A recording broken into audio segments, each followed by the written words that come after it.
Talk to me about those early days, how that kind of started. What year was this? Give me a little background there. Yeah. So, bro, this is crazy. It's literally just started. Like, I think it was, well, I'll say August, this coming August will have made a year. Really? Yeah. I feel like it's been like a couple years I've seen you or something. It's crazy. Wow, that's What crazy. the Lord has done. But yeah, I definitely started putting stuff out mid-August of this past year. And by the end of September, 1st of November is when it really started snowballing and just taking off.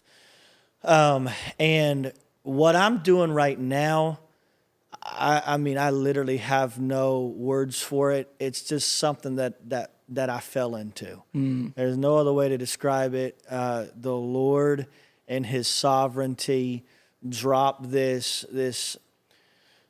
tension in my heart is really where it started. So I had led worship, like I was telling you, for years in a local church context. And I even had led this ministry, that I started this worship night, doing monthly meetings. But I'd always leave these gatherings and just feel like, Lord, this is beautiful what you're doing. Like, it's very evident that you're here, that you're moving. Like, we're seeing tumors dry up on people. We're seeing, just real stuff happen. But God, I want to go where you're not necessarily embraced or accepted. And I want to release the kingdom and see what happens. Like, I've always had this little bit of, I guess, John the Baptist anointing, I guess, like where I just like, man, give me the locust. Like, let me do the wild thing, you know? And so it's led with this tension in my heart over the last couple, probably about a year, I guess, is really where it started culminating. So where I'm like, man, God, this is beautiful what we're doing to strengthen the body in the local church and the local, church setting. But God, I want to go where the wild things are, and I want to release the kingdom. And I want to become activated. I want to get wild for you in a good way, you know?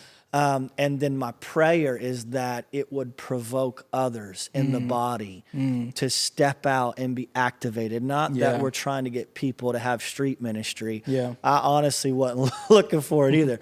But that we're trying to get people to understand that if God will come and meet us and in the middle of Bourbon Street and Mardi Gras, then He really does want to use me when I go to the grocery store to meet people there, or when I go to the school to meet people there, or when I'm on my job to meet people there. Like, He's the God that has no restrictions, no limits. He loves coming into the uncommon place and bringing the thing that's out of order back into order. That's good. That's good. Man, that's good. And I love that you said that where the wild things are, because, I mean, people could see it all over. It's wild out there. And it's like, that's what we're called to. We're not just called to the four walls. I feel like you really understand. You have a good grasp on that. What was your first video that, like, you really, like, you noticed, like, whoa, this thing's booming?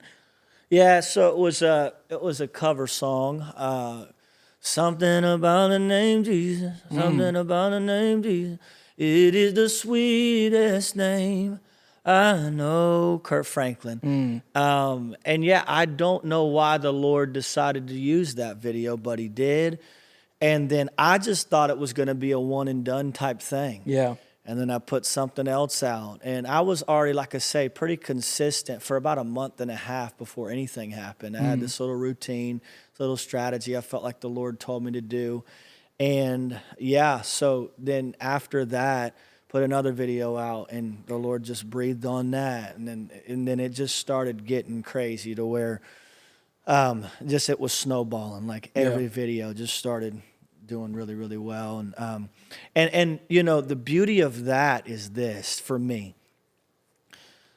So I dabbled even early on in, like, I was writing music, recording music, so I was knocking on doors in the music industry, in the Christian space, being like, hey, like, this is cool. Like, it's cool that we've got, 6,000-7,000 followers online. I don't want it to just live in front of those folks because we're investing so much money in it. So, it's the dreamer that God puts inside of every individual, so we want to maximize, the potential reach, so to speak, And so I was knocking on these doors, and pretty much all these guys were just brushing me off and not really interested, right? Because I was at ground zero with what we were trying to pioneer. And I just heard the Lord say, man, just stop the knocking, stop the pursuing of all that stuff. And we were really pressing hard after doing the worship collective thing with the ministry that I had started in Lakeland. It was called the Worship Well. And we had brought 6 young worship leaders together. We had probably, like no joke, probably had recorded about 30 songs in a year during COVID. Like live recordings, just pressing in. We were doing our due diligence in the partnership between us and the Lord. And so anyways, I was fully invested in that thing. My wife and I were funding the whole thing. We were, everything that we were doing, we were paying for it. And long and short of it, the Lord just dropped this idea in my heart to go to the streets and start lifting up worship in these uncommon places through the tension that was there. But I still had full intentions of doing the Worship Well thing, really pressing in on that and trying to make that the main thing. I didn't think that what I was about to engage in, I didn't have high hopes for it. You know what I'm saying? Like I was going to do it out of obedience, but I was just like, okay, God, here I am, have your way, do whatever. But my heart was connected to this other thing that I'd been pioneering for the last 4 or 5 years. And so a month and a half in, then it all starts blowing up. And I'm like, yeah, God, you're here. You're doing something.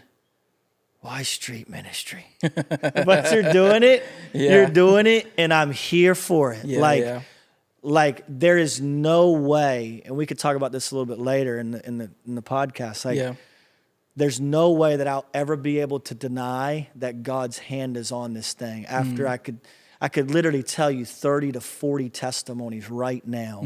That's literally just supernatural stuff. There's no way to explain it other than God. And it's just an indicator that he's breathing on it. So here's what I like to say.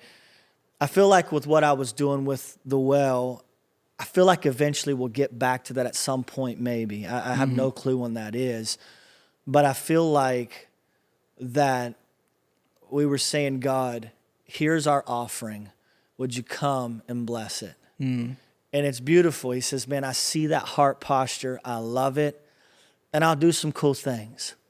But I feel like what happened with where I'm at right now is somehow I stumbled into, God, this is what's on your heart. This is what you're doing. And I just happened to stumble into it. And he said, this is where I'm at. This is what I'm doing, so I'll breathe on it. You know what I'm saying? Does that make any sense? For sure. And so one reality is, God, come bless my thing. The other reality is, Lord, I want to sit prostrate before you, just pressing in until I learn what your thing is and then get involved in that.